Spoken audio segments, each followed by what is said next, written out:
So I'm sitting in my car last week, and I overhear this conversation at the gas station. Two people are talking, and one of them says, I make minimum wage. There's literally no way for me to save money. And look, I get it. I used to think the exact same thing. But here's what's crazy. I managed to save $5,000 in 1 year while making minimum wage, and I'm going to show you exactly how I did it.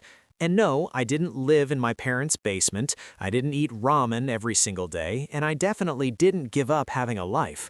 My name is Oric, and I spend way too much time thinking about how we convince ourselves that our financial situation is impossible to change. If you're someone who feels like you're working hard but never getting ahead, or you're tired of hearing advice from people who have no idea what it's like to actually live paycheck to paycheck, make sure to hit that subscribe button and give this video a thumbs up if this helps you out. Here's the thing, when I say I was making minimum wage, I mean the federal minimum wage, $7.25 per hour. That's about $15,000 a year before taxes if you're working full-time. After taxes, I was bringing home around $12,500. That's roughly $1,000 a month, and I still managed to save $5,000 in 12 months. Now you might be thinking, Oric, that's literally impossible. The math doesn't work. And you're right to be skeptical, because most financial advice completely ignores the reality of what it's like to live on minimum wage. But this is where it gets really interesting, because the problem isn't actually the math, it's the psychology. Look, according to a study from the Federal Reserve, nearly 40% of Americans couldn't cover a $400 emergency without borrowing money or selling something. And here's what most people don't realize. It's not because they don't make enough money, it's because they've never been taught how money actually works at a psychological level. Let me break down what changed everything for me. I stopped thinking about saving as this huge, impossible mountain I had to climb, and I started thinking about it like a game I was trying to win. Because here's the brutal truth. When you're making minimum wage, traditional advice like save 20% of your income is completely useless. 20% of $12,500 is $2,500 a year. That's not enough to change your life, and it definitely doesn't explain how I saved $5,000. So here's what I did instead. I didn't start with a savings goal. I started by tracking every single dollar that came in and every single dollar that went out for 30 days. No judgment, no trying to change anything, just awareness. And what I found shocked me. I was spending about $350 a month on food. That's groceries and eating out combined. My rent was $450. I had a roommate in a not great area. Utilities were about $75 when split. Car insurance was $120. Gas was roughly $80. Phone bill was $50. That's $1,125 in what I thought were non-negotiable expenses. Here's where the psychology comes in. I had negative $125 left over each month. I was literally going backwards. But then I noticed something in my spending that changed everything. I was spending money on things I didn't even remember buying. $43 on random convenience store trips, $27 on a subscription service I forgot I had, $18 on late fees because I paid a bill 2 days late. This is where it gets really interesting. I realized I wasn't broke because I didn't make enough money. I was broke because I had zero systems in place to make sure my money was going where I actually wanted it to go. So I made 3 changes that sound stupidly simple, but they saved me almost $400 in the first month alone. First, I started paying my bills the day I got paid, not when they were due. This eliminated all late fees instantly. Second, I canceled every subscription service and committed to only paying for things I actively used that month. Third, I implemented what I call the 72-hour rule. If I wanted to buy something that wasn't an absolute necessity, I had to wait 72 hours. If I still wanted it after 3 days, I could buy it. Just these 3 changes freed up about $350 in that first month. But here's what most people don't realize. That's not where the real money came from. Look, I'm going to be honest with you. You cannot save significant money on minimum wage without increasing your income somehow. It's just math. But here's the thing nobody talks about. You don't need to get a completely different job or go back to school to increase your income.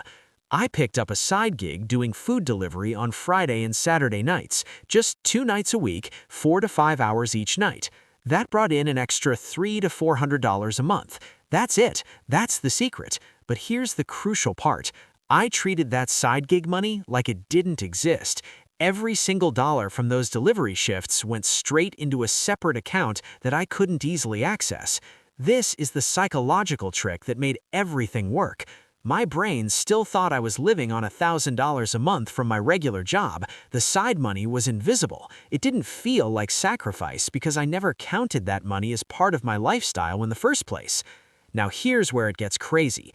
After 3 months of doing this, I had saved about $1,200 between the $350 I freed up from my regular income and the side gig money, and something shifted in my brain. I started seeing opportunities to save money everywhere. I negotiated my car insurance down by $60 a month just by calling and asking if there were any discounts I qualified for. I started meal prepping on Sundays, which cut my food costs from $350 to $220. I found a local program that helped with utility costs, which saved me another $25 a month.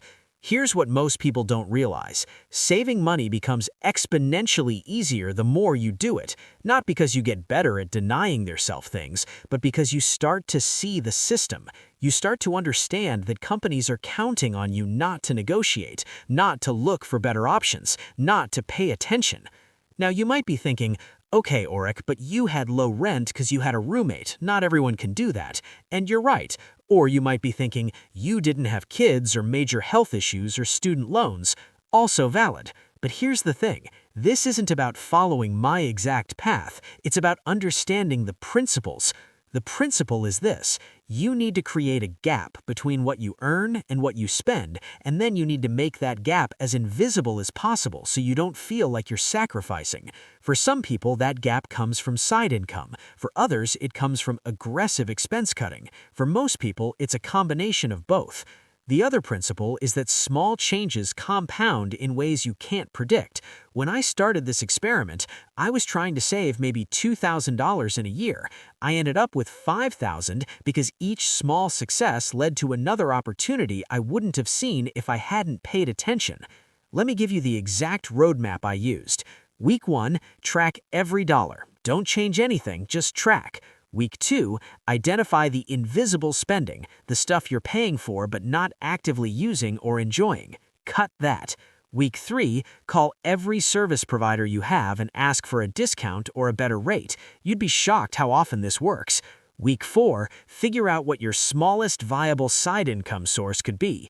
Even an extra $200 a month changes the entire equation. Month 2, automate everything. Set up automatic bill payments for the day after you get paid. Set up an automatic transfer to savings, even if it's just $50 to start. The goal is to remove willpower from the equation entirely.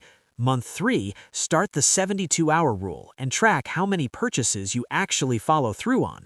Most people find they eliminate about 60% of their impulse purchases just by waiting. Months 4 through 12, keep doing exactly what you've been doing, but start looking for optimization opportunities. Can you reduce your housing cost? Can you increase your side income? Can you find free alternatives to things you're currently paying for? Here's the thing that nobody wants to admit.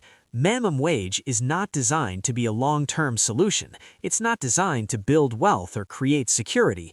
And while I managed to save $5,000, I also immediately used that money to invest in skills that helped me get a better job. That's the real purpose of this kind of aggressive saving when you're making minimum wage. It's not about staying at minimum wage forever. It's about creating options for yourself. That $5,000 gave me the ability to take a lower-paying internship that led to a better career. It gave me the cushion to negotiate for higher pay because I wasn't desperate. It gave me the breathing room to actually think about my future instead of just surviving the present. Look, I'm not going to lie to you and say this was easy. There were months where I was exhausted from working my regular job plus side gigs. There were times when my friends went out and I stayed home because I was sticking to my budget. But here's what I want you to understand. Every single person who has ever built wealth started exactly where you are right now, feeling like it's impossible, feeling like the system is rigged against them. And you know what? The system kind of is rigged against people making minimum wage, but that doesn't mean you're powerless. It means you have to be smarter, more intentional, and more disciplined than people who have more financial cushion. And yeah, that's not fair, but it's reality. So here's my challenge to you. Pick one thing from this video and implement it this week. Just one. Track your spending for 7 days. Call your car insurance company. Sign up for one delivery app, whatever feels most doable. Because the difference between the person making minimum wage who stays stuck and the person who eventually breaks through isn't talent or luck or even intelligence. It's taking that first step and then refusing to stop. If this video helped you see what's possible, make sure you're subscribed because I break down financial strategies like this every single week. And if you want me to cover a specific topic, drop it in the comments below. Let's figure this out together.